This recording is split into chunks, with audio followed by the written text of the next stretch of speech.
Hey everybody, it's Jason Blaha here, and today I want to talk to you guys a little bit about dead stop training off of pins or off the safeties on your squat rack. So let me put on my +5 out of weaponsmithing, work on skilling up my crafting a little bit, and let's talk about this. Because I've had some questions about this type of training in the last week or two. People have seen me personally do very, very little of this, even though I have done it once or twice on camera.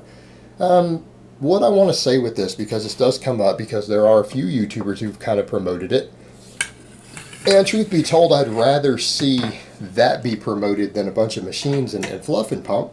But people need to also understand that this is, in many cases, a very advanced training protocol that's oftentimes used to reinforce bar path, right? In other words, you're not going to get the same stimulation you would from a normal set. And let's take the bench press as a perfect example. And then I want to discuss the real downsides, the actual injury downsides of it, because there are risks to this that do not exist with normal conventional training that has to be taken into account. Particularly guys like me, guys my age, yeah, we need to really kind of avoid this stuff. This will hurt us. But that being said, let's take the bench press for example. On a dead stop bench press, what you're oftentimes trying to do, you're trying to find a point that's just below maybe where you think your sticking point might be, which is usually right off the chest. Sometimes guys will bring it all the way down to where it touches their chest, and they arch and bring their chest up to it, and they press off the pins from a dead stop. All right, the purpose of this is not that you're going to get the same training response that you would normally, because you're going to lose the stretch reflex. You are going to lift less weight. You are going to lift less weight than you will even on a pause bench. And if you're close, like let's say for example your max bench is 315, and you are able to do 310 off the pins, I can tell you right now you're cheating. In other words, you're not really doing the lift correctly. You're showing off at that point, because the whole purpose of it is to find your ideal spot. In other words, when you find the position as far as the bar placement goes, and the exact position where you place the bar to where you can press the most weight from a dead stop off the pins using the same technique, that's probably your sweet spot for a starting position for a max bench, right? That's what you're doing. You're looking for bar path. You're trying to train bar path. Which part of the bar path do you have the best leverages to where you can generate the most force against that bar and lift the heaviest weight? So that's usually what part of it is for the bench press. And oftentimes we'll also use it for sticking point training for the same purpose, or for midway through a bar path. Like certain lifts have a transition where the bar path shifts, like the standing press, also called the press. What you have happen there is that we know that there's a bar path shift at a certain point to keep the bar moving in a straight line when you move your torso under it. And what that allows you to do, for example, is tends to be right around here near the top of the head, is for you to find the bar path and train the bar path position to where you have the best leverages, so that you can take the heaviest weight that you can press off your chest down here at the bottom and get it up over your head.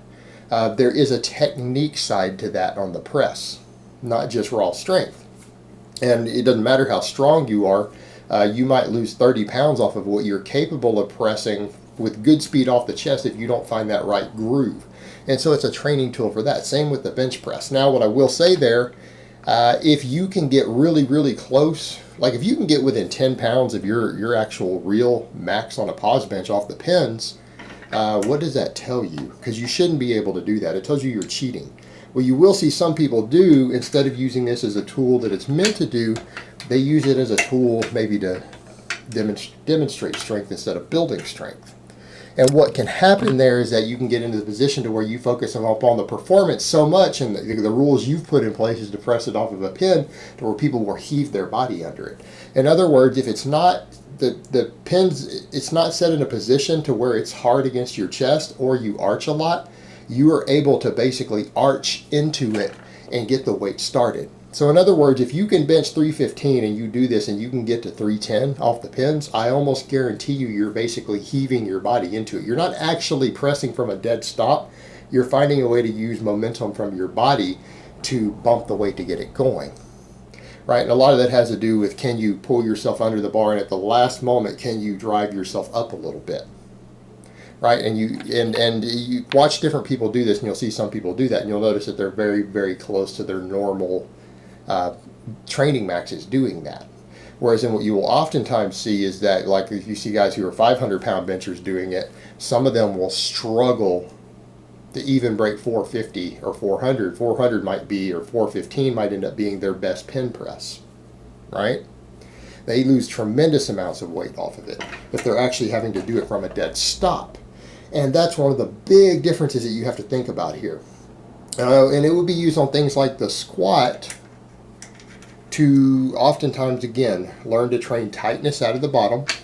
Again, assuming you're not using momentum to break it off the bottom. In other words, you get tight under it and you pull yourself ratcheted up tight and then you press it off the pins is a totally different beast versus if you allow yourself to drop under it and then bump it up. And if you're doing that, you're losing all the benefits of doing it. You might as well just be doing a normal squat. You're going to get a better training response. The same with the bench press. You're basically wasting the reason you're doing it, which is training bar path, finding ideal bar paths. Now on a squat, it's oftentimes done pretty close to where people might stick, right? Where you seem to really slow down on the bar speed. And so the question would be, why would you do that? Well, under normal conditions, on a perfect squat, it's most difficult out of the bottom, right? It's most difficult out of the bottom. But if your bar path itself isn't ideal, you will sometimes have other sticking points that develop because you have to create more force to overcome the mechanical disadvantage you're having by letting the bar drift out of a bad position. And so you will find that spot, and then you will do pin presses with a squat. And when you find that sweet spot position where you can lift the most weight and practice it, in theory, that will transfer over to your normal squat, right? It will transfer over to your normal squat. And it will allow you to go ahead and lift the weight that you can get exploded out of the bottom through your previous sticking point because you just didn't have good bar path. You didn't have a good technique that allows you to lift the most weight. And by keeping yourself in the correct bar path for your biomechanics, which is generally keeping the bar midfoot, you will be able to lift more weight, not because you've gotten stronger, not because you've built more muscle, but because you've created a better bar path to allow for more efficiency for yourself. You know, you might be able to wring 10, 20 pounds out of your squat by practicing this. And so this is where all this pin work comes into play. And I want people to understand there's a difference between normal dead stop training and some of these pin things. Because people say, well, what's the difference on a deadlift? Well, I guess the difference on a deadlift would be if you did a really low rack pull, or compare doing a deadlift on a steel floor with steel plates instead of rubber. That would be the equivalent for a full range of motion deadlift. That would be a harder stop because that's what's happening with pins. You're hitting metal on metal. Well, most of you out there would say, well, I'm not going to deadlift on a steel floor with steel plates. That would just jar the hell out of me. Exactly. Just one reason I laugh at a lot of these guys doing too many of these rack pulls. I would never recommend rack pulls off of in a rack. If someone's going to do even these below the knee off or whatever you're going to do, that's why you have plyo boxes. That's why you have boxes for that. Those are invented for a reason. Not just the safety of the equipment, but the beating up of your joints, because that's the downside of these hard pin presses.